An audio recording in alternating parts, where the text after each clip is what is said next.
Hello, everyone. Welcome back to AJC and the Web Devs. This is episode 5, and we got Ben Holmes with us. Hello, Ben. Hello. It's a cool band name, by the way. I AJC and the know, Web right? That was your doppelganger, Ben Myers' suggestion. So happy to Ooh, thank for nice. the excellent name. Nice. I'm a groupie now. I respect it. Awesome, awesome. Why don't you go ahead and introduce yourselves? I would imagine most of the people who watch my stream are well aware of you, but you go ahead and tell people who don't know who you are. We've been very aligned, yes. And longtime FS Jam listener, first time caller. Third time caller, something like that. I'm Ben, So though. yeah, you did Uh, FS Jam, you did yeah, Step Zen stream, you did yeah, Quick Node stream, and now you're on AJC and the Web Dev. yes. Are all of these streams like going simultaneously, or does it just depend on how you're feeling? Like, which account do I want to sign into today? Well, at this point, I thought about launching more of a bigger Quick Node stream, the one that you were on, and I realized that the amount of time and effort it would take to really make that Mhm. useful to the company was probably not worth it at this point in time. Yeah. So I kind of pivoted to doing other stuff for them, and then that's why I created this stream. So I wanted to like scratch my stream itch and not like make my toy fun project part of like my work that was not really going to benefit them very much. Yeah, it's a tough balance. Yeah, Fully it is. agree. Yeah, Yeah. but I interrupted you. Go ahead and get I back to can your at least intro. I can at least say some words, but yeah. I'm Ben. I am an open source person that has been floating around the web dev community for a while. I like whiteboards, as you can see here. Arrows are so hard. I don't know how Casey Neistat does it. I have a web series where I've started doing a lot of like tutorials on any web dev content. Some of it Astro related, of course, which we'll get into today. But other stuff around like Next.js, React, meta trends, and best practices. And that has been taking up any time that I've been spending outside of Astro, which I didn't even say, but I'm a full-time employee over at Astro working on a lot of new features that are rolling out, bug reports, responding to support threads, everything that makes Astro amazing. So you'll catch me around there in the Astro Discords. Otherwise, you'll see me doing whiteboard content over on Twitter. Very cool. And what inspired you to work for Astro versus any other company? Yeah. I guess there's like a through line of things that I worked on previously. Slinkity is where I started working on open source, and you were the one that made me release the first package. I was sitting on it forever thinking, I don't know, that's ready for open source. It's like, just ship something. So I did ship something, and it got pretty nice reception. Got a lot of like actual feedback, people contributing with PRs, and more so, just got really excited about this idea of what if you could use any framework that you want inside of otherwise like static HTML. So it optimizes like if you're just wanting to use static resources, you can do that here. If you want to switch over to React component, you can do that here. And you can just piecemeal build these little websites with tiny component trees with something called Islands architecture. And that's something that Astro was working on, very similar to the Slickety project if anyone tried it. And I realized, oh, I could do the same thing, but for money. So I'm going to go do that. And I left my software engineering job in e-commerce and ended up joining the Astro team. And the rest is history. But it's been an amazing ride so far, especially building up to a 1.0 release since I joined. Yeah, I thought it was such a great pairing because, you were talking about Slinky and when you and I were working more heavily on that, both I think we were thinking of it and we were presenting it and other people were thinking of it as basically an Astro competitor. Like there's a lot of similarities there and I think people, saw that. And so I think there was a part of a thing is like, oh, this kind of sucks that like Slinky won't get as much attention. And I do think that's a bit of a bummer, but it's like you now get to work on like a very high level, very legit open source project and get to work with an awesome team and get to like make money. So like I'm like super, super in support of that. And I'm very happy that you kind of landed where you are. I'm gonna just shout out some people here in the chat. We got Homie Coder. We got some new chatters here. Ooh. Barrel Dodger and Caleb. Thank you so much for joining us. This avatar looks familiar. I feel like I might actually know this Yes. person. Fun around And Astro Core. Yeah. oh, okay, sweet. And then Dev, thank you, Dev, for joining. And so, Dev, can we use Angular with Astro? Oh God, we're starting here? Really? There is an amazing community integration from Brandon Roberts, who has held the torch of Angular with Vite for a long time. I think he actually gave a talk about like Angular and Vite and how it can work really well together. And if you want to use Astro with Angular, he has an amazing plugin that you can go download and use it for Islands architecture. So not excluded, just not something we've merged in yet, because admittedly, no one on core has strong Angular knowledge, and we didn't feel like we should maintain it just yet. But we know about it, and we recommend that plugin all the time. So it's exciting for sure. That's cool. Yeah. So went ahead and shared that. And Dev's also pointing out here that he built his own Angular based meta framework called Analog. I did not know it went this far.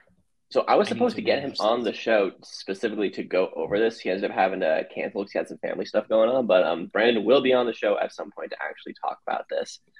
And let's see, Homie is wondering, did you get your astronaut helmet before or after Astro? That's a great question. It can only be answered while wearing it. Yes, it is fitting. I got this helmet when I started Astro, yes. And fun fact, I actually bought it to record our like 1.0 beta promo videos where we showed off the SSR features, and I thought we need to show like lifting off with an actual like astronaut flying through space and explaining things. And I ordered the cheapest thing that I could find on Amazon. I shipped it to my parents' house because I was there for a spring break, and then I brought it back with me. So here it is. Behold. But I did not have it before. I was not born into this. I've become a cadet, but I wasn't always like this. Would be cool if I had it earlier, though. Awesome. And yes, good link. Good. Yeah, people are dropping links here for Analog. Nice. And Fuzzy is here saying hello. That was for this link. This is the one thing I find a little bit challenging is showing links in StreamYard. But for people who are interested, check those ones out. And I should get into the habit of copy pasting those and putting them in the YouTube description. That's the move. Must know for myself. Big brain. And you have your own stream. Why don't you talk a little bit about that? Yeah. I've been trying to ramp it up a little bit, get more buzz around it, but I have a stream, just Ben Holmes Dev streams, twitch.tv/the handle you see there. And it has been mostly focused on building stuff with Astro for a while, like the whiteboarding that I mentioned, video series. I wanted to have my own personal website to showcase all of them. So we worked with Astro SSR. We figured out how to like crawl first a Twitter API, then switching over to YouTube embeds and getting those showing up very performantly. And recently it's just been like any web tech that feels spiritually like it could improve Astro in some way. Like last time we did a Next 13 stream, because of course I rode the hype train. Come on, you gotta ride the hype train a little bit. And I learned a lot of things from how they're approaching these problems completely differently, because Astro and Next.js have similar APIs. Astro's definitely learned from Next.js's approach. So seeing them go in a new direction, it's like definitely something worth following. So the stream has kind of evolved to cover more topics. And I don't really know what I want to do with it from there. But a couple people from the Theo Discord are already in here. He's definitely been a little inspiration of mine. Been following his Twitch stream as it's been blowing up. And it's like, how could I bring in that vibe? We will see. But yeah, thanks for shouting it out. Yeah, no, I enjoy it. Yeah, I've gotten to work. I've gotten to watch a decent chunk of them. And I remember when you first started, and like you're already pulling like 40, 50 people for some of them. So you had a good crowd. And I find that that's the hardest hump to get over. It's like when you start streaming and you do an hour-long stream and you get 0 messages in the chat, you're just like, man, like, why am I doing this? It's like, but if you just get like even though like I got, maybe 10 people watching us right now, and to me, like, this is enough to make it fun. Which, speaking of, Eka, hello, it's been a while. Great to see you. I realized I was not following you on Twitter for some reason, so I just started following you. Also, Dev is wondering, I am not going to be able to make Jamstack.conf. I'm very bummed, but I was just doing like a 2-week-long trip for work and for fun, and it's like I can't do more. It's just not really something I can do right now. Going on right now. So I will be there in spirit. I'll be there on the line. I'm nominated for an award because I'm an award-worthy person, obviously. Yes. And that's going to be FS Jam is up for Best Podcast, and Ben himself is also up for an award. And are you going to be there? I will be there in person. We actually like moved our Astro retreat a little bit earlier so that if anyone wants to go to JamStackConf, they can. So if you are around, I will be there for the 2 days. And also, if anyone is there for GitHub Summit, I will be there too. I got an invite and thought, well, okay, it's right after. So if anyone's at that event, I will also be there. But generally, San Francisco people, show up. Let's hang out. That's cool. Yeah, I was joking around yesterday. I don't know if you saw GitHub Universe. Their logo is like a shining light with like a rainbow prism onto it. Yeah, and I'm like, I was like, wait, where they got the idea for that. So their website's been up for a while. I don't think it was from Next.js. Really? It depends on who posted first. It's just a total coincidence? Huh. It might be. I'm not, but yeah, the prism part. It's like really interesting. A lot of inspiration being taken. I might have been unnecessarily spicy then. I should go delete that tweet. Stat. Yep. Yeah. I know. Never delete tweets. I will take them and I'll eat them. I'll own those terrible tweets I made. It is very important that we all own our terrible tweets. They all stole from Pink Floyd. They all stole from Pink Floyd. That's the real truth right there. They just added more corner glow, which is a good improvement.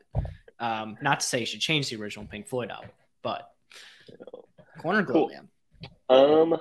I wanted to chat a little bit about some of the happenings in the news recently, because I think both you and I were aficionados of the framework wars. I think, and just the whole. You're actually someone who you work for someone who is almost like a framework diplomat to a certain extent. This is kind of how I think of like working on a project like Astro, because like ideally you want to support all the frameworks, and like that's cool. But it also means you're a meta framework, so you can't support all the meta frameworks. So there's still a little bit, I think, of rivalry there that exists.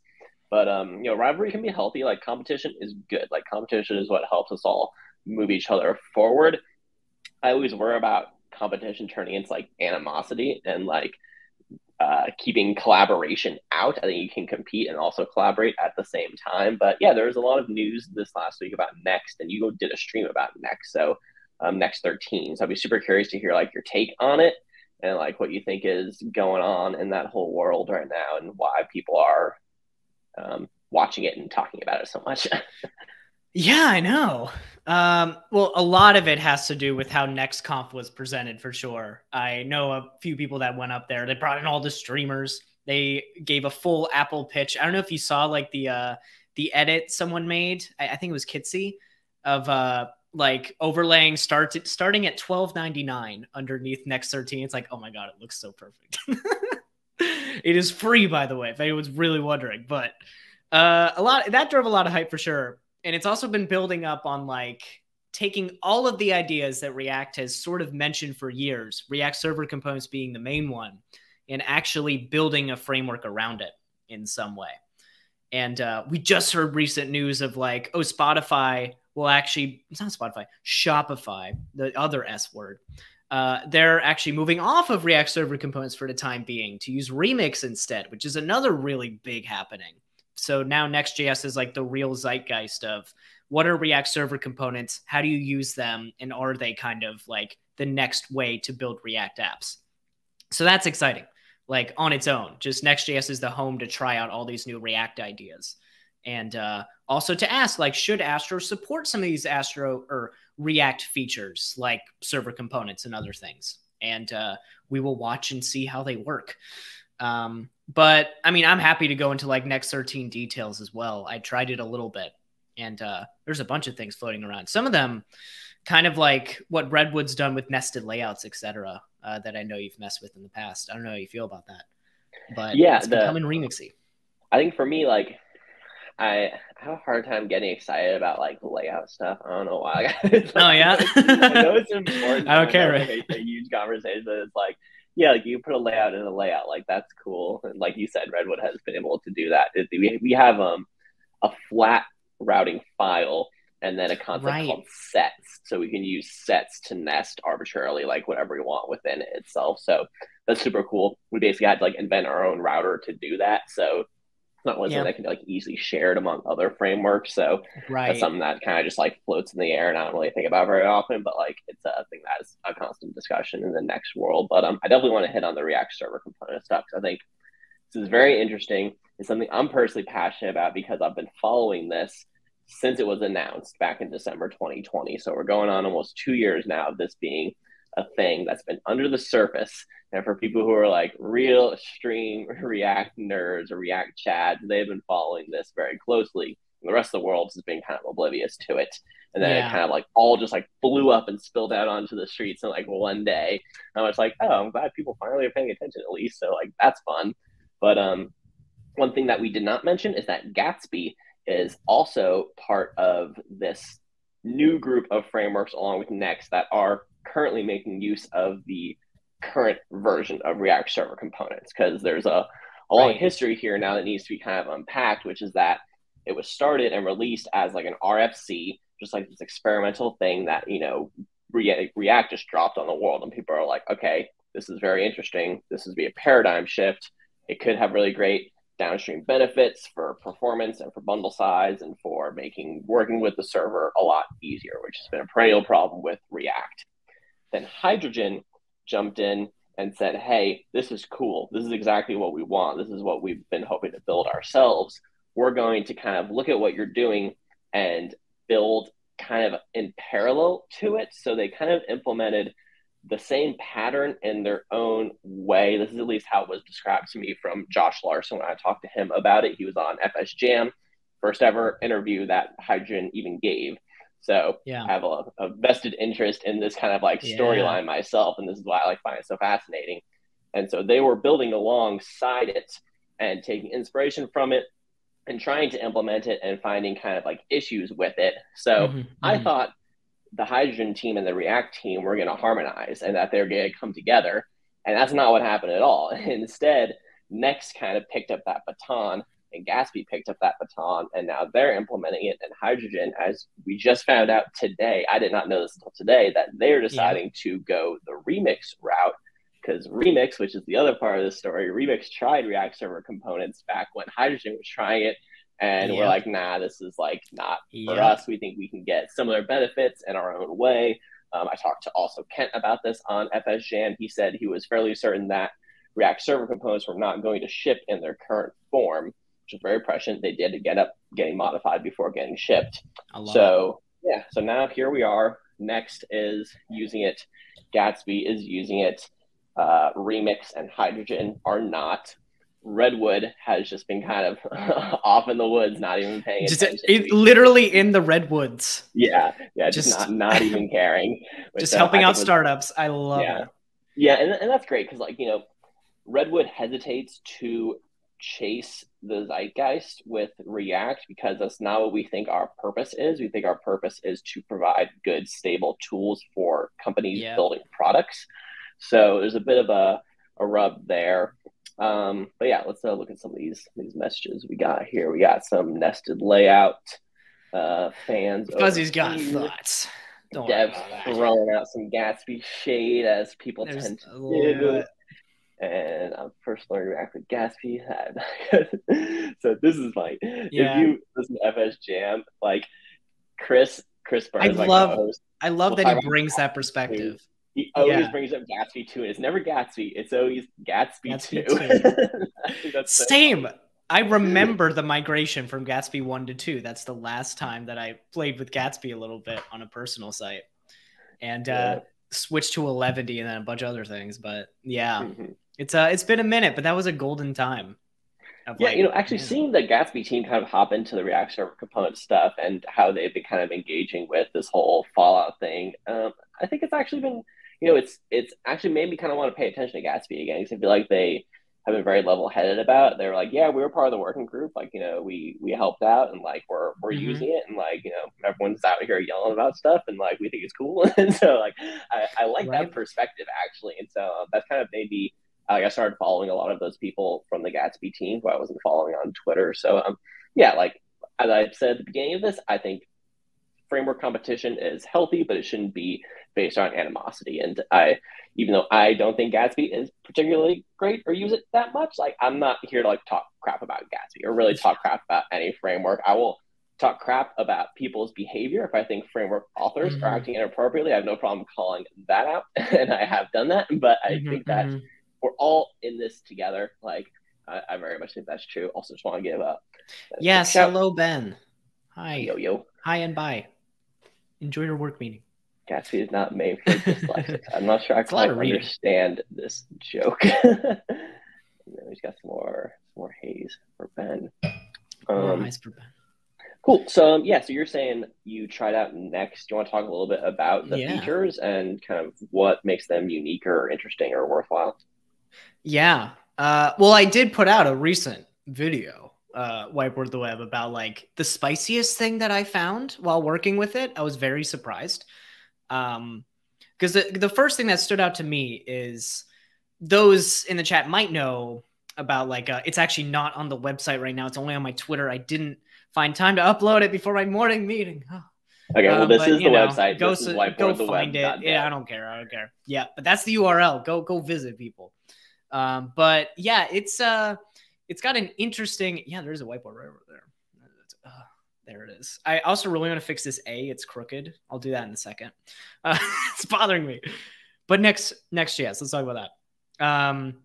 The interesting part about Next.js's old ethos is that it was very Jamstacky, I guess you could say, where everything was recommended to be a static file where you use get static props, get all of your data at build time, roll that into a big old website, and deploy that bucket of assets to any servers that you want, preferably Vercel, I'm assuming.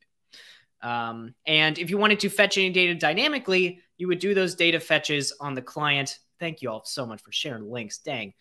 But yeah, you never really, or they at least advised against using servers and serverless functions in order to host everything. It was all built as static assets. And now Next 13 is pulling a complete 180, where they've basically taken the remix model and said, all right, everything is now assumed kind of a serverless function. By default, we will cache everything and we will build it as static assets as you'd expect. But depending on how you author your code, we'll switch over to serverless functions when we think it's a good idea. So you don't even like have a config file to say, oh, I want this to go to SSR. No, as you're authoring your code, if you happen to make like a fetch call with a different cache header, or you happen to use a dynamic route and you don't say up front what the routes are, it will just assume this should be a serverless function. I'm going to change that for you. No warnings or notices in the console, just a little, Lambda logo, and that's your sign that this was deployed to a serverless function.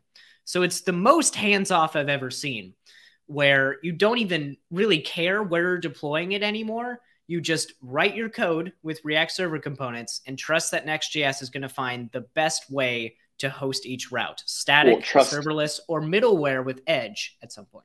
It wouldn't be trusting Next, though. It would be trusting Vercel. Because this is the important thing here, is that once you start talking about all this stuff, there's a server in there. Because what you're saying basically is that there's a server on hand that knows when to hand it off to a serverless function. So that's not really the framework doing that. That's the deployment platform doing that. So it's the framework that is building the assets the way that it is. And it's up to the deployment host to correctly handle that build output in the right way. And of course, Vercel, like they've built this end-to-end perfectly, where any serverless output will go beautifully to a serverless function with cache handling, etc. And any other host like Netlify needs to build the package to catch up. I don't know how involved like the Vercel team is with other hosting providers, so I don't want to like throw any unnecessary shade. But it does depend on what the host actually supports in order to use the Next.js features. Because up until now, like if you wanted to host Next.js anywhere that wasn't Vercel, Netlify, or AWS, what's theirs? It's not Fastify, it's something else. They have like a Netlify. Yeah. Oh, Amplify. They have Amplify. There's also Cloudflare Pages. I don't know if Cloudflare Pages ever figured out Next, but you could throw it into a Docker container. You could host a Next app on Fly. Right. There's other ways you can do that. But as someone is asking here, this requires having some sort of edge, doesn't it? Yeah, so the way it's set up right now, and this is just with me playing with it, is that by default, things will be built to static assets. And as soon as you start using any SSR features, it will hot swap to a serverless function. The edge part is only used for very specific applications like middleware. where if you wanted to run a little bit of code before fulfilling a request, a common one is like redirects based on authentication, like quickly get your auth, see if you're the right person, and if not, send you somewhere else. That flow requires Edge, and that depends on your platform to actually support middleware. So if you're using middleware, you're limited. And there is also an experimental flag to deploy even like your website to the Edge. That went well on our stream, but it was one route, so I don't know how that scales. But yeah, I don't know. I don't think Edge is required for any of this to work, but Yeah, I would having imagine, a good adapter does. yeah, and I think Edge would be. I mean, I think the Edge is in general. It's never really a requirement. It's always an enhancement because the whole thing is that like you want your Edge functions to be as similar as possible to your serverless functions because then you could just port them and whatever thing you had running in your Lambda in US East 1 will then be distributed around the world. So Sure. that's what I think is interesting here is that this is where the deployment platforms can actually come in and add value, which is by figuring out this whole Lambda to Edge thing. Because this is something that I've been working on with Redwood for a very long time. It is not possible to simply port your Lambda functions to Edge functions because most of the Edge runtimes you have running either on Cloudflare or you have running on Fastify or you have running on Dino deploy. So Netlify is on Dino deploy or sells on Cloudflare. So yes, Cloudflare and Dino deploy can become compatible, and they do that with the WCG group. Then we could be at a point where the deployment platforms can kind of solve this transition for us. So I think that would be the best win out of this whole situation is that we all collectively decide how to get to the Edge without making individual frameworks and authors figure out how to get to the Edge because we can all standardize around web tech that is being used to build these Edge functions. So that I think could be very cool, but that then requires not just collaboration between the frameworks, it requires collaboration between the frameworks and the deployment platforms. And that's where it gets tricky because that's where all the business stuff comes in. That's where all the VC funding comes in. That's where the competition comes back in. So it's such an interesting thing. And then we got some more comments here. Someone's not a fan of React. All right. Astro. About all right. There's got to be one X element message in every chat. Go try it, by the way, people. The entire point of the framework is that it gives you a set of best practices built by really smart people. Smart people. Hey, that's us. So it's more about, do you expect yourself to be smarter than the framework authors to make your own decisions? I don't know if I would use the term smarter here. I would say I think what framework authors can offer is idiomatic solutions for certain use cases. So that is, I think, the way to look at it. And so it's not necessarily like, are they smarter than me? It's more so, have they thought through this specific problem to a far greater degree than I can? We got a lot of messages coming in. Yeah, I know. And I do want to at least speak on that because it's like, I almost see it as they think you're smarter rather than like less smart because they are assuming that you have read the docs and know exactly what every function does. So that if you are making a dynamic route and you don't know about get static paths and you just don't include it, it's like, oh, you intentionally didn't get static route, so I'm going to deploy to a Lambda. It's like, maybe as a beginner, I don't know what that Lambda symbol is, and I don't realize I just shipped a serverless function that's fulfilling a bunch of requests and might charge me more money. I have no idea that any of this is happening. And it's up to me as a developer to go through the docs and actually know what I'm working with so that when Next tries to infer what I meant, I actually meant what I meant, Because otherwise it's like, it's tough. It's tough to know what the user intended. And that's kind of cool about like how Astro did adapters, where it's like, when you go to SSR, we know you're in SSR. So if you start doing things that are not SSR or like you're using get static paths, which isn't really what you're supposed to use, we can give you warnings and say, okay, you wanted to deploy here, but you're doing some stuff that sounds like you want to deploy there. Are you sure you meant to do that? And by adding that extra step, we can actually like walk beginners in the right direction. So that's kind of the dichotomy I'm sitting at, where it's like, if you add too much magic, people might magic themselves into oblivion and very high bills. It depends. Yeah, no, that's a serious issue. I used a deployment platform once that I no longer promote because they had a setup where you would just like kind of magically deploy yourself to a Kubernetes cluster on your own AWS account that was Yeah, charging you whoops. maybe $80 a month. And I was Uh-huh. like, I'm just trying to launch an Express server here. I didn't know I So, did this. but we Right. got Trash in the channel. Trash. We will have to do a little What's up? Jamstack talk for his sake, but he's asking what is powering this sweet question overlay.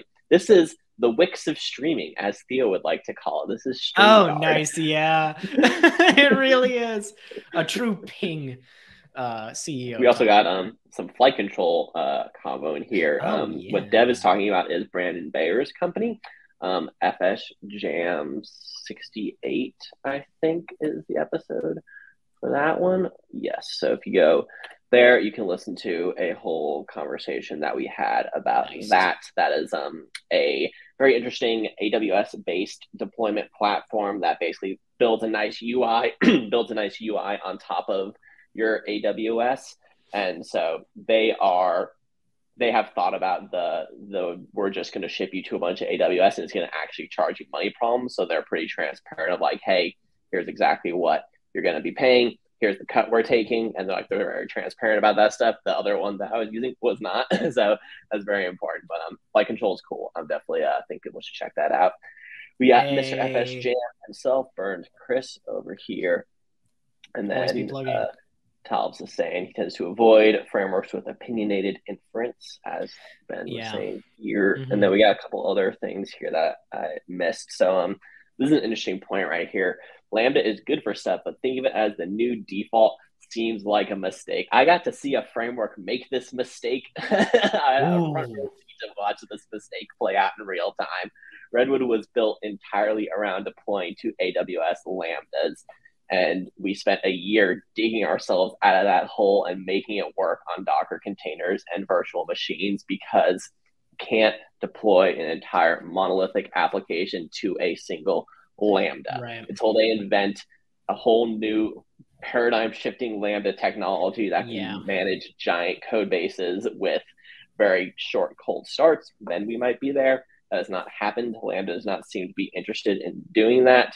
So I agree. Lambda functions should be part of an architecture. They should not be the architecture. As of now, it just doesn't work. It doesn't scale. It leads to a lot of problems you don't want to deal with.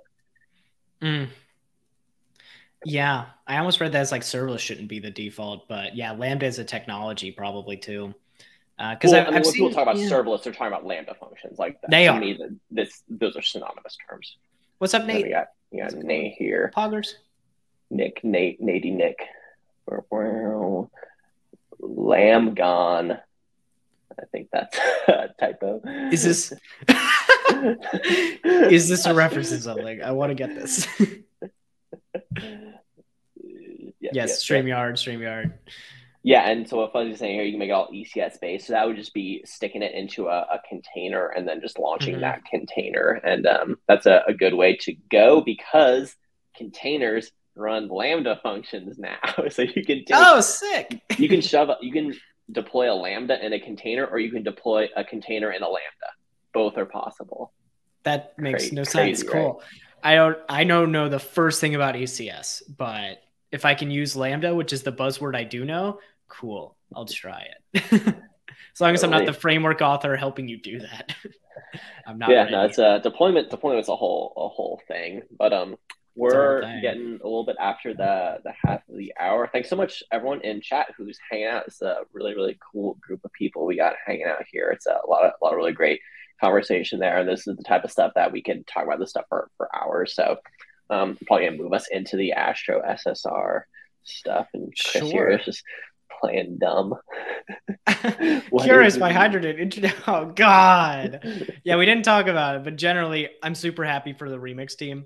It's very cool to see them align with Shopify because like e-commerce feels like the perfect niche. It's like exactly where Remix is built for, is like that middle way between like a bunch of static stuff and a bunch of dynamic stuff.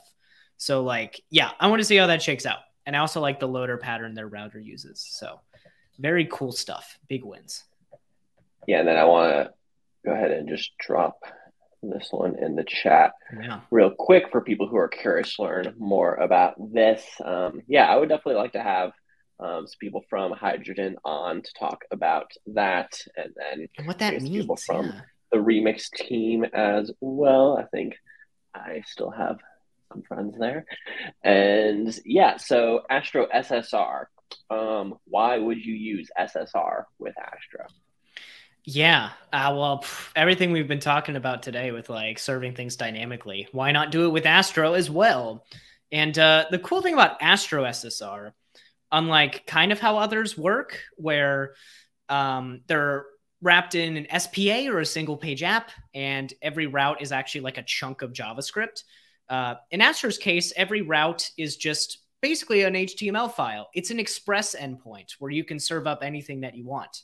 So authoring with Astro SSR is really like every page is an endpoint now, and you can either return a bunch of HTML really easily with React embedded or anything embedded that you want to use, or you can return data. You can write endpoints with Astro SSR and host it as a server. You can also return status codes. Like if you want to redirect somewhere easily, we have a helper for that. So it's kind of like the purest SSR helper that you can find if you just want to like spin up a server or set of serverless functions and get them running on a platform somewhere. It's pretty flexible. So let's say I have a blog. My blog is in Astro. This is actually true. Would it make sense for me to use SSR for my blog, or should I just have that all be generated statically? Yeah. So fun fact, Whiteboard the Web is serverless right now because I wanted to see what that would feel like doing something that's kind of a blog of mostly static assets and just putting it on serverless. And it unlocks a lot of nice things, assuming you know how caching works on your respective platform. That's something that I really wanted to make sure I got right. If you're using Netlify or Vercel, it's very easy. We can actually talk about like caching resources to be static full. I think that would be a cool little demo. But it unlocks a lot of cool powers of like if you want to add short links, like an easy, oh, everyone's asking about my newsletter. I need to make a newsletter redirect. Instead of making a redirects file, I can just go in, create a newsletter route, and then write redirect to my tiny letter, and then I'm done. And now it's like a full endpoint that's cached forever.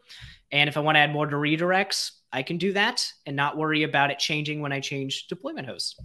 And it was more useful for like full-on routes where like every video I have or every blog post that you have maybe is its own route. And you want to add little extensions that redirect somewhere else, like /YT to get the YouTube version, /Twitter to get the Twitter version. You can use a server endpoint and add a ton of redirects in order to do it. So I'm talking about a bunch of stuff that probably deserves code to see it. Yeah, and so I'm so I'm dropping happy to do that. Yeah, so we got a project here that I did last week with Nick. This is the deployed version. This is the GitHub right now, but I had to remember. Oh, so some of that's here: Redwood API and admin plus Astro SSR. This is possible. We talked about doing this, but we didn't have time to get it together for this stream. But I'm glad someone actually is interested in this because this is possible and it's something that I could build out in not too much time. So I will put a pin in that for a second. But we need to explain what the Jamstack is for trash. We need to explain Jamstack? We do? I mean, I'll give my very brief little thing because Jam. Yeah, it's just jam. Okay, so jam, baby. Jamstack. It used to be JavaScript, APIs, and markup. That was the original definition of it. The definition has kind of been reworked to a certain extent, but honestly, that definition still works for the most part. The most important thing is that you have a front end and you have a back end. They're not the same. They're not together as if it were a WordPress monolith where you have a back end and a front end, and it's just like serving up your front end server-side render style. So it's not Ruby on Rails. It's not Django. It's not Laravel. So I think saying what Jamstack is not actually helps people understand what it is sometimes better than trying to explain what it is. Oh, yeah. But it's not Jamstack, WordPress, Laravel, Ruby on Rails, Django. Those are not Jamstack. Okay. Hopefully that helps a little bit. So what is Jamstack? A static Astro site that's hitting a CMS. That would be Jamstack. A React front end that is hitting a GraphQL API. That would be Jamstack. So that is Redwood. Redwood is full stack Jamstack because you also build your backend.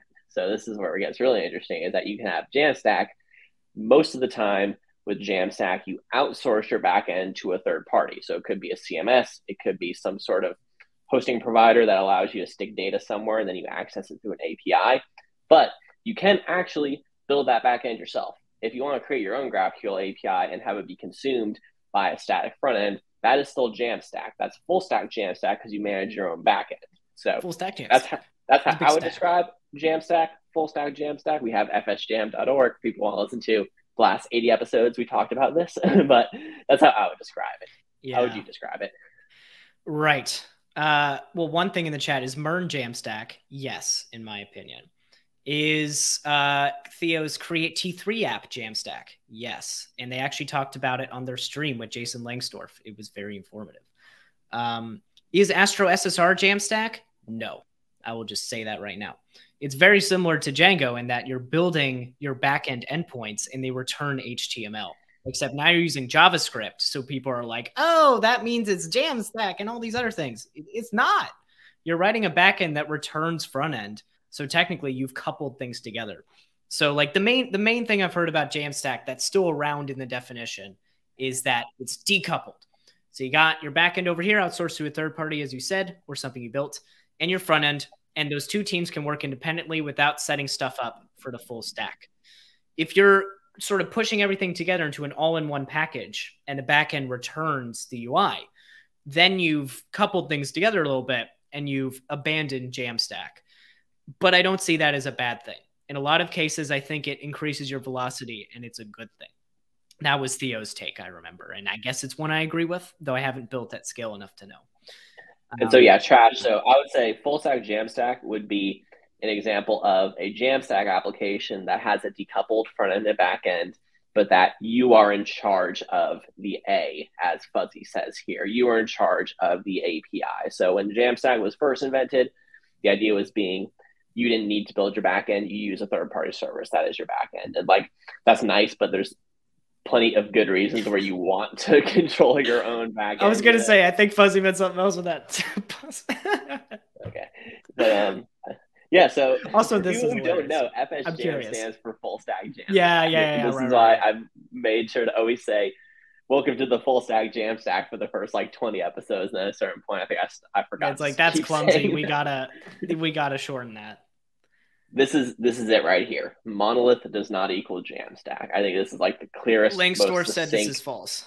Definite. Okay. Well, okay. How? I'm sorry. Yeah.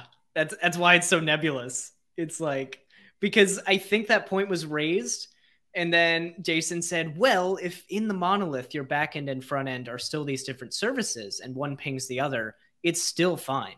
And is still decoupled. So that's Redwood. So that is literally Redwood. Yeah. So I would say I would not consider that a monolith. I would say that it presents as a monolith to the developer, but that is not literally a monolith. So I think that's the key distinction. This is the point, is that we like monoliths. There's a reason why we invented the monolith and why we built monolithic applications for so long, but there was problems with that. And so what we wanted to do is we wanted to take that monolithic development experience and present it in a way where it actually is decoupled under the hood. That makes sense. Yeah, I think I'm conflating monorepo and monolith, which is easy to do. Oh yeah, no, totally different. Yeah. And yeah, that funny enough, that is my stack, Fuzzy. That is what I use right now, and I love it. It's just a lovely acronym when you put it together, you know? We should always use WordPress. Circle back. Circle back, man. It's fine. And I definitely agree with this. The real Jamstack is the friends who made along the way. I've made many friends with Jamstack. And this is why I think, the Jamstack is a state of mind, is what I like to say. It's like, yeah, maybe it's a nebulous term. Maybe it's a term for something we were already doing. We don't really need a term for it. Maybe these are all true. All I can say is I've built my career on the Jamstack, and I have no regrets. Yes. I feel like Jamstack just became the thing. So saying my website's built on Jamstack, I'm going to switch to a screen sharing mode so we can see these messages coming in a little more easily, and then we can actually start coding something for realsies. Okay, so let's do that. Let me break this off and do that. So these are the things I shared already in the chat. Exquisite. our GitHub, where I totally nailed this final Git commit message, as you can see. And then here we have It's the so actual relatable. deployed site with a button. The button does a thing. That's how you know it's a web app. It's no longer a website. It's an app, man. And these guys are just Is there an offline mode? blowing away my family-friendly stream over here. Honestly, you're really. I noticed you're hitting the arrow keys. Like, don't keep hitting the arrow key. Pause. Okay, and then I have the actual project over here. So you had mentioned that we could find a way to get this in edge mode, or we could do something interesting with this. So what can we do with this project that would be we can do all sorts of things. This looks like a blank canvas to me. And we've got like 20-25 minutes here, probably. We can mess with something. I do this on my stream all the time. I push till the last minute and push up 2 things. But we could start by just deploying to Netlify Edge. My assumption is that it'll be really boring and look exactly the same. So let's test that that's true. Really boring things that look exactly the same, but are actually way doper. But are actually on the edge, baby. So should I create a netlify.toml? No. Or is this will just be Astro config? There's no need for a netlify.toml, you're saying? Correct. You can actually, up there where it says functions in that import on line 2, delete the word functions, and I believe you can write edge-functions. Edge function. Or function. I don't, or maybe it's just edge. I'm trying to remember what the import name is, but I can also link you up to our docs. Yeah, let's check the docs. Nice. Well done. Good on the functions. All right, it is. Yes, functions. Also, someone here is asking if we can rename it to Tam Stack. I'm assuming that's because TypeScript. I think Dev, you and Chris would get along. You'd be good friends. Yeah, I think the Tan Stack would come at us with copyright, so I don't know if we can do that. Well, there's an entirely separate letter that is exactly 1 position across in the alphabet. That's as far away as you can get. That's about as far away as you can get. So that's it. Yeah. And you can go ahead and you can run your Netlify build command, and it should run it up and put it on an edge function. Let's find out. Okay, hold on. Let me first install the Netlify CLI. How'd you deploy it last time? So, I mean, last time we just hooked it up and it went. So I'm just gonna commit this. Yeah, just commit it, and we'll see in a moment if the build failed or not. And you said this was Solid.js? This is Preact. Preact. Yeah. So let's good choice. Code here for people who weren't there for the last stream. So we got our index page here, which is got just a little layout with some styling. And we're importing 2 components here. So we got the hello component, which is just literally hello. And then we got the island button. So this is an island that is client dash load. Remind me again what this client directive does. Yeah. Yeah. I mean, it's worth mentioning, like the other header you have in there, the hello.jsx, that's just going to server render and not ship any HTML at all. It's like React server components, but actually not ship any JavaScript at all, I mean. Yes. You said not ship any HTML at all, which is impossible. Yes. 0 HTML by default. No. By default. 0 HTML. That reminds me. 0 HTML by default. Kelsey Hightower's no code repo. Bring back the bundle. Oh yeah, there's some fun ones out here. This is one of my favorite repos. Start by not writing any code. This is just an example. But imagine doing something. It won't. Build your application. This is great. You can add new features too. Contributing, you don't. I love it. You see, nothing goes wrong. It deploys every time. It runs on your machine. I mean, what else is there to say? Okay, so but yeah, this should already be building over in my Netlify account. What is your favorite programming language? Why is it HTML, Ben? My favorite is CSS, and I will die on that hill.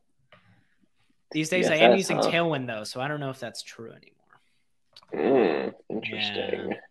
Yeah. Actually, let me stop screen sharing for a bit and then hop. Probably easier if you're going to check a dashboard. Just save yourself. Yeah. Ben hates Tailwind confirmed. I give it a B-.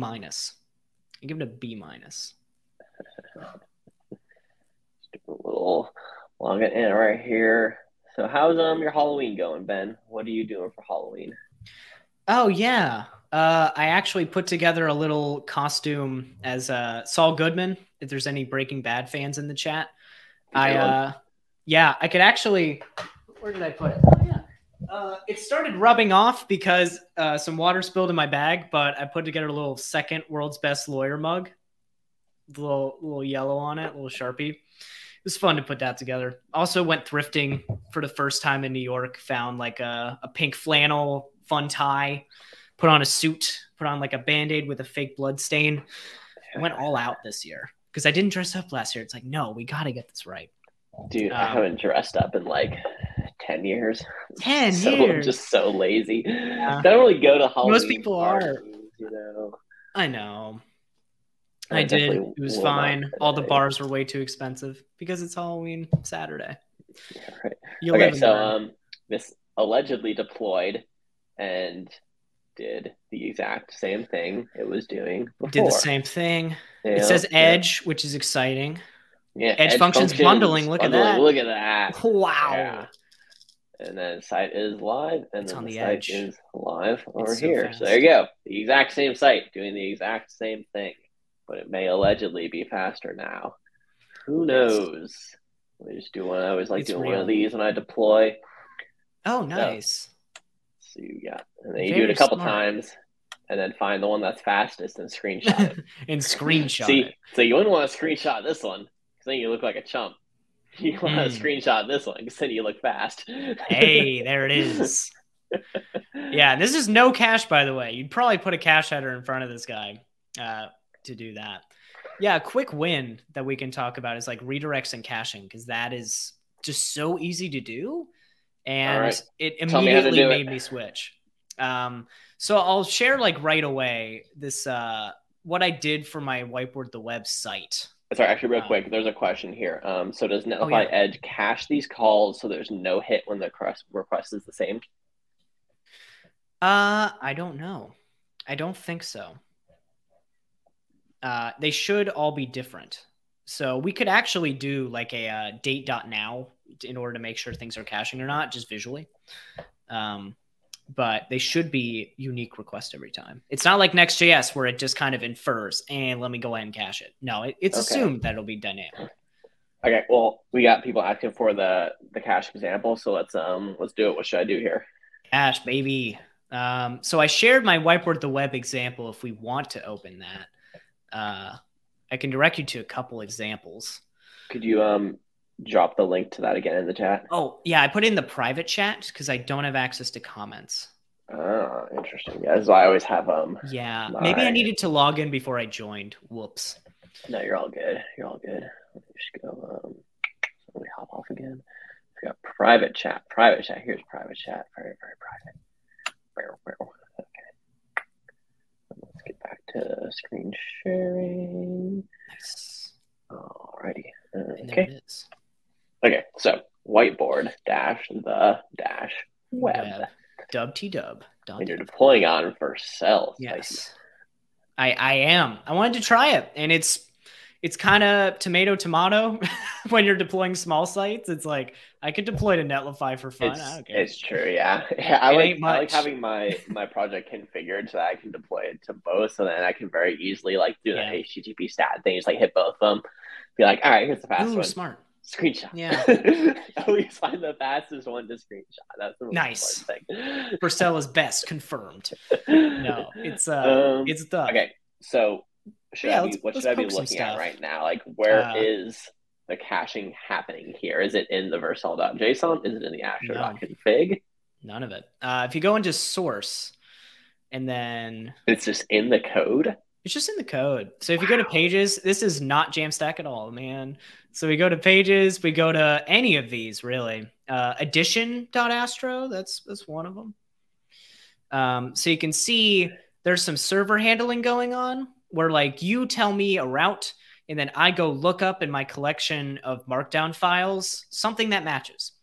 And you can either just give a number. You can see in that little comment on line 18, you can just do dubtdub.dev/48, which is what I use when people ask questions on Twitter and I need to send a link very fast. I have that for myself. But because I'm on a server, it's like, ooh, I can check 48 and then map it to the actual blog post. So I do that here.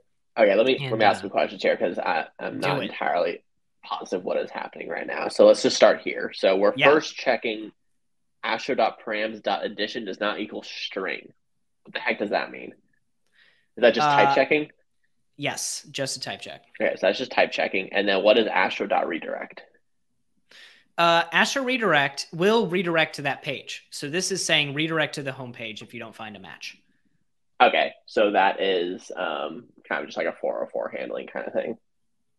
Yeah, it actually, we can just jump into some code now. I really just shared this link to get one little bit of information. Yeah, no, this is good though. And started explaining stuff.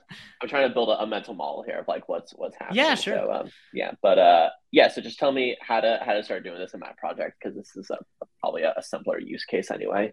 It should be. Yeah, so if we just wanted to cache this page we're on right now, we can go into Astro headers and or on line 4, just hit enter, and we can do Astro with the big A, the Astro global. Astro dot headers. I'm surprised you don't get autocomplete for this, but keep going. That might be because we picked strict TypeScript when we first did it. Yeah, you might be on an old language server, but it would be very old if you are. Yeah, I don't know. We'll keep going. I'm expecting Erica to pop up immediately and say, "Oh, it's because of X." She's the language old person. Dude, the language servers, man. I wanted to look cool. Arcane specialty. Oh, it's tough. It's hard to review those PRs, but they're heroic. But imagine autocomplete. Here you would do. Oh, sorry, it's not dot headers. It's astro dot response dot headers. Because here we're going to add headers to the response that we send to the user. Okay. And inside of there, you can do .set because it's just a key value store. Now we're starting to get some stuff. These are just VS Code offering things. I think all of your suggestions... VS Code just tossing out. Yeah, I noticed in the config there wasn't anything, so I think all of your suggestions are off right now. Right. Which is I don't use autocomplete, so that's this is me having been a TypeScript holdout for a long time. I never got accustomed to just my computer handing me solutions. You're missing out, man. I know. You never have to write code. Like I don't like Copilot, but I love that. Thanks for being here. Hey, right, so what next? What's up? So now you can do cache control in quotes, cache dash control. In quote, you like that? In there. Okay. You can just do cache dash control, all lowercase. Okay. And this is just adding like a web native header. This isn't an Astro feature we're doing right now. What's up, Chad? Thanks for stopping by. Oh yeah, what's up? And we're going to add a cache in order to cache it for every request. And if you hop back to my code, we can grab the exact cache header to get. I'd love to make this sort of built in the future. But you can see there I have So we want just this whole thing, basically. Yeah, so big cache is a variable in my utils. Yeah, so if just click into big cache so we can get the big cache. Wait, so click into big cache in here? Yeah, I think if you command click, it'll work. It's coming from a reference. Oh, it probably won't because aliasing. You see my coming from your utils over here. Yeah, so if you go to source/utils, that's where I put it. Yeah, there it is. So should I copy this whole page? Nah, just grab the big cache export. Just this guy right here. Okay. Yeah. I mean, so let me just do this then. You can see right there, I engineered it based on what the Vercel guide said would be big cache. I mean, honestly, I'm going to do this. Do it. Is that okay? What I was hoping for. Yeah. Yeah, I think that's a bit more readable. Texas cache. Ooh, that's a good suggestion. Dang, that's good. But yeah, it's like, what is this cache? Well, this is how cache headers can work if you want to cache a request basically forever. This is actually something that a lot of build tools will do. When it builds your site, it will serve up all the static assets with a big max age so that it is cached forever, basically. This is basically like saying cache infinity, right? Yeah, and S is the prefix used for CDNs. So you can see there like max age 0 means don't cache it in Google Chrome. Don't cache it in your computer. but cache it on the CDN with the biggest thing possible. So it's Okay, almost like slapping an HTML file somewhere. So this is interesting because I remember back in the day, Matt Billman had a argument with WordPress Matt, about cache control headers, and he was saying that people just don't do it. And so like this is the part that he was saying most devs skip. And so yeah, I think that this is cool. I would think it would make sense for Astro to have some sort of like the way Astro has these client directives. Would Astro ever have cache directives? Yeah, like utilities, cache directives. We've definitely right now we're actually working on like a hybrid deployment option where you can just say, I want you to statically cache this, or I'm okay with you not statically caching this. So it would be some flag that you put in the file to say this file goes static, this file goes serverless, this file maybe goes edge. But the more granular of like giving you some preset cache controls that make sense, that's something I'd like to see. Where we really like having just Astro response headers.set, but instead of you figuring out what the max age should be, maybe just having a big cache that like a variable that you can put in there is like, oh, that's a pre-built cache that works for this use case. So you have to learn a little bit less. Whether the S stood for shared or not. Here's some documentation for this over here. And then someone also popped in some CSS. Yeah, it's shared in that it's cached on the server. So it would be shared among everyone who's requesting from that server. And then Trash asked, is there a neat way to bust this cache? Right. So depending on your deployment host, it should just bust for you anytime that you redeploy your website. So at least testing on Netlify and Vercel, setting these max ages, it will bust the cache whenever I push up a new build of my site. So I'm not worried about any of that hanging or people downloading a new version. I knew it, Trash. I knew you get that. I was like, no. Totally kid the bust part. It's like, what have I done? What have I done? Clip it. I can't take you guys anywhere, I swear. Hey, you got Trash in the chat. What are you gonna expect, man? Yeah, no, Trash. I'm surprised, Trash. The fact that you can remain on the internet is impressive. It's amazing. You should go see his fart Twitch clip. It's pretty spicy. It's pretty good. Okay, so we've done this. Is this it? We've done this. What else do we have to do? That's it. Yeah, so now this will be cached on the edge, and everything goes to be the same. Astro makes things too simple. I know, there's not enough to demo, right? It needs to be harder. Why aren't you making it harder for me? So let's get a little spicy. Let's add a date into each of these. So like on this page, we can add a span inside of our HTML or a paragraph tag. And just make it date.now. Or a new date. I guess just new date. So I use it up here, right? You don't have to. You can do like curly braces and new date. But you could do either or. Like that? Yeah, just do the thing. Are you serious? That's gonna work? Astro's too easy, man. Open close parens. And then maybe like a and then like .to date string. That could look good. Oh, now it's helping. There we go. Yeah. Open close as well. They're both functions. Okay, makes sense. Yep. And let's now one more thing. Duplicate this page. Like index.astro, just copy and paste it. Copy paste this whole thing into a new page. Yes. Let's call it new.astro. Or that'll be lowercase. And paste all of it. Does it matter whether it's lowercase or uppercase? Lowercase for routes. Okay. It's usually convention. And at the top here, delete the cache header. Because what I want to see is have one route that is cached and one that is uncached, and we can see how this feels.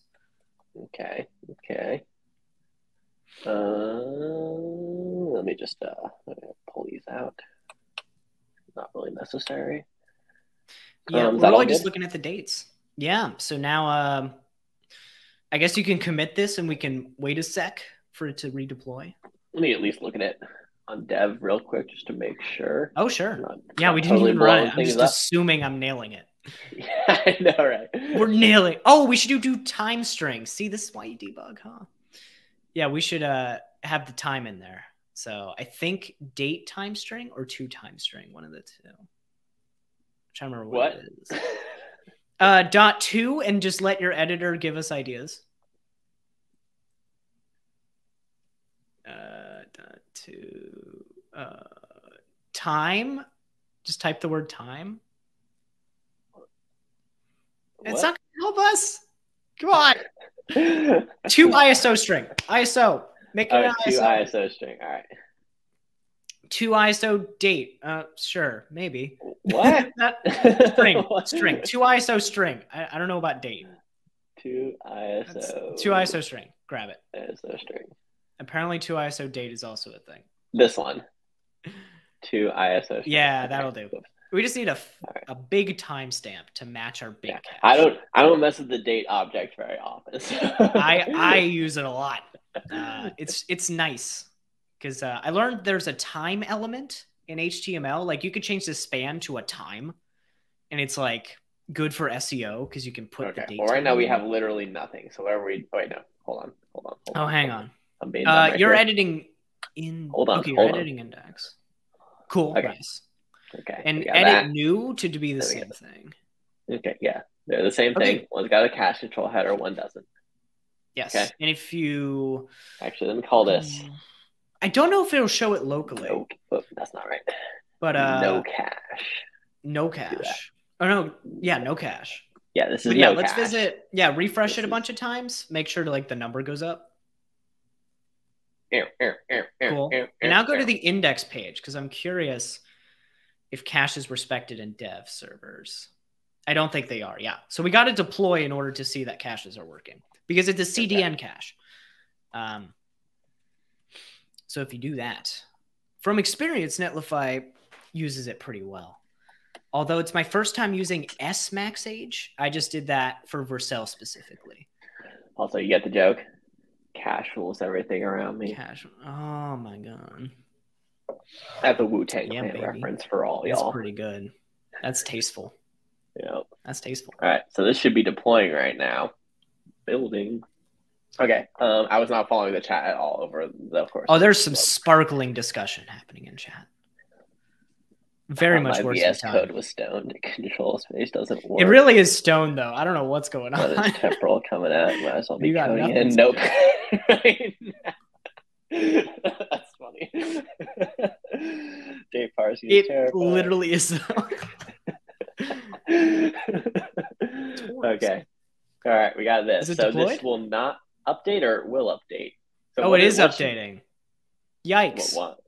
This is I noticed that SMaxAge is not respected by Netlify, but in Vercel it is. All right, so we got to really put annoying. this to Vercel then. It could also be the edge deployment spice that we're adding on top. That's something I haven't tested either. So 2 options. Deploying to Vercel I'm already there, removing buddy. edge. All right, boom. Yeah, I think Netlify might need MaxAge. You're going. We don't have the Vercel adapter, dude. We can't do this right now. We need the adapter. Okay, here's what I want to do. I'm going to create a new branch with the Vercel adapter and hook it to that branch. Smart. Does that work? Sure. Yeah. Yep. All right. So now this will be Vercel. Yeah. Will it be Vercel edge? Just run Astro add Vercel in the terminal. It'll install, set it all up. Too simple. Too simple. Astro add. You're thinking you got to write code. Yeah, right. We're not a JLangStorff reaction. Yeah, this is the Redwood move right here. This is the move. This is the Angular move. If we still have those Angular heads in the chat, you know. Oh, we got at least a couple. All right, so this is good to go now? That's it. Yeah, we'll just put on serverless because I know this will work. And if you want to try Edge, let's see if Vercel Edge gives us good stuff too. We gotta do that. Okay, we gotta set the right branch.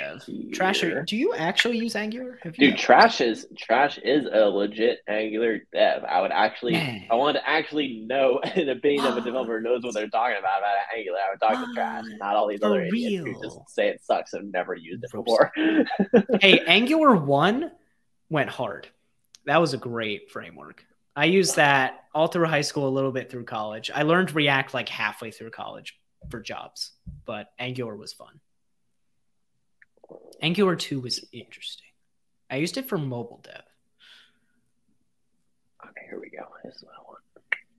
Very nice. So that should hopefully redeploy. Let's find out. Right, okay, cool. That's good. That's good. That looks good. That's good. It's done. Oh wow. It's done. Okay. So this and one there now, it is. See, as I refresh, it does not change. It does not change, Booyah. man. Big cache. All right, look at that. But now go to no cache, and we should have every updating. request. Oh, there it is. That's a good demo, Ben. That's a very good demo. Thank you for that. There it is. Very happy. And we will streamline this going forward. But the dynamic idea of yeah, I know you had to write one whole line of code and learn what cache headers are. That's too much effort. We need to make way that too much. way more streamlined. Way more streamlined. All right, cool. We're a little bit over time here for people who have final questions or things we want to talk about. Please hit us with us now. Is there going to be some sort of way to opt out of an integration and write my own request handling? Question. Great question. You can write your own adapter for sure. It's an open integration API, as we've called it, and the docs have some resources on that. I could probably link those actually. But I feel they can get in the way. Yeah. I think what you're probably, or what you might be looking for, the more bare bones integrations like Node or Deno, and those output very raw functions that you can wire to a custom server. And that's something that Node does right now, actually, where you can choose standalone, where we give you a server, or just as assets or as middleware as it is. And you can go write like an express server with Node, do all the stuff that you want, and just add Astro as a little bit of middleware to that server you already have. So that might serve your needs already. But if you want to go full raw and get all the build output and write your own adapter, the API is open to do it. It's just a function that gets called. But yeah, I did also want to answer Trash's question about how do we fix that. Again, it depends on your host and how they treat cache headers. And that's kind of the tricky part, is like we could recommend cache approaches, but they vary depending on what the host allows. I think when we were using like edge functions in Netlify with CDN caches, Netlify doesn't support edge functions with cache headers that are like CDN cache headers. So it didn't work. But on Vercel, I read up on their documentation. It explicitly said, this is how you do it. So I said, all right, that's how I approach it in my Astro project. So it comes down to the host, but cache headers are a web native thing that you can use in all cases. Gotcha. Yeah, the fix was keep the max age and go to Vercel. Of course it was go to Vercel. Go to the triangles. Triangles will help you. And also getting off of Edge. I think Edge might have been part of it. Yeah, because but you can just use max age too. Travis is asking here, what if I want Astro on the edge? Just deploy to Edge. It's fine. I just need to check if cache headers are like working on those deployment hosts because I never tried it before. I just need to debug and find out. And Chris is wondering whether you got your Jammy trophy yet. Oh my God, I can't show it on stream. That's a spoiler. That's a spoiler. But we all get one. First of all, that doesn't mean he won. Everyone gets right. One. And then we need to film ourselves both losing and winning, just in case. I secretly love my losing animation, so I've been sharing it around because I won't lose. Like I just won't. But it was fun, and that's part. I assume that's why they sent out the trophies. It's like we had to record videos, so everyone had to have the thing in their hand. Yeah, at least feel like they won. Jamstack is a feeling. The feeling. All right. I think that was all the questions. I think some of these questions were jokey questions. I'm not sure those are real questions or not. Alex, I don't know if I don't know who made that trophy for you. It was actually it might have been your mom that sent it over just to be nice, you know. Also nominated, sure. So we got the whole, basically all of Jamstack Conf is here right now on this stream. We've drawn the good crowd for sure.